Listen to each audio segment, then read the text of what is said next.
నమస్తే, welcome to 4 sides TV. Telugu రాష్ట్రాలకు భారత వాతావరణ శాఖ భారీ హెచ్చరిక జారీ చేసింది. రాబోయే 3 రోజుల వరకు తెలంగాణ, ఆంధ్రప్రదేశ్ సహా పలు రాష్ట్రాల్లో ఉరుములు మెరుపులతో కూడిన వర్షాలు పడే అవకాశం ఉందని తెలిపింది. తూర్పు విదర్భ నుండి ఉత్తర తమిళనాడు వరకు విస్తరించి ఉన్న ద్రోణి ఇప్పుడు మరట్వాడా నుండి అంతర్గత కర్ణాటక, తమిళనాడు వరకు విస్తరించింది.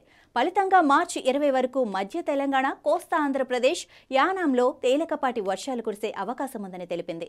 పశ్చిమ బెంగాల్, అరుణాచల్ ప్రదేశ్, అస్సాం, మేఘాలయ, నాగాలాండ్, మణిపూర్, మిజోరాం, త్రిపుర రాష్ట్రాలు దీని ప్రభావం చూపే అవకాశముంది. ఇంకా జమ్మూ, కశ్మీర్, లడఖ్లలో కూడా మార్చి 20, 21 తేదీలలో వర్షాలు కురుస్తాయని వాతావరణ శాఖ అంచనా వేసింది.